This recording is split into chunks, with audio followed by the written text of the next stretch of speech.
శాసనసభ్యులు జయనాగేశ్వర రెడ్డి గారు అడిగిన ప్రశ్నకి సమాధానం, కమ్యూనిటీ హెల్త్ అధికారులలో దాదాపు 80% మంది మార్చి 2021 తర్వాత నియమితులయ్యారు. జాతీయ ఆరోగ్య మిషన్, నేషనల్ హెల్త్ మిషన్లోని ఇతర ఉద్యోగులతో పోలిస్తే కమ్యూనిటీ హెల్త్ అధికారుల వేతనాల నిర్మాణ విధానం భిన్నంగా ఉంటుంది. వారికి 25,000 మూల వేతనంతో పాటు అదనంగా 15,000ను వారి పనితీరు ఆధారంగా ప్రోత్సాహకంగా చెల్లిస్తారు. ఆంధ్రప్రదేశ్లో చెల్లించబడుతున్న 40,000 రూపాయలు మొత్తం అనేక ఇతర రాష్ట్రాల కంటే ఎక్కువగా ఉంది. రెండో ప్రశ్నకు సమాధానం, బి ప్రశ్నకు సమాధానం లేదండి. 2 నెలల అంటే జనవరి 2025 మరియు ఫిబ్రవరి 2025 మినహా మే 2025 వరకు ప్రోత్సాహకాలు చెల్లించడమైంది. 2 నెలల బకాయిలు నిధుల లభ్యతను బట్టి చెల్లించడం అవుతుంది. వివిధ కీలక పనితీరు సూచికలు KPIs ఆధారంగా వారి పనితీరును అంచనా వేసిన తర్వాత 1 నెల విరామంతో ప్రోత్సాహకాలను విడుదల చేయడం అవుతుంది.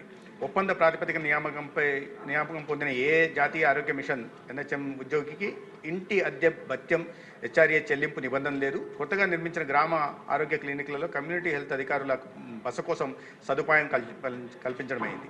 2024 నుండి CHOలకు ప్రావిడెంట్ ఫండ్ సౌకర్యం నిమిత్తం కేంద్ర ప్రభుత్వం బడ్జెట్ను మంజూరు చేయలేదు. CHOలకు ప్రావిడెంట్ ఫండ్ సౌకర్యం నిమిత్తం బడ్జెట్ను మంజూరు చేయవలసిందిగా లేఖ నెంబర్ 24/233/49 NHM 24/26/2024 మరియు 24/233/49 5/6/2025 ద్వారా కేంద్ర ప్రభుత్వానికి కోరడమైంది. సి ప్రశ్నకు సమాధానం, జాతీయ ఆరోగ్య కార్యక్రమం అనే కార్యక్రమం కేంద్ర ప్రభుత్వం పాక్షికంగా నిధులను సమకూర్చుతున్న ప్రాజెక్టు.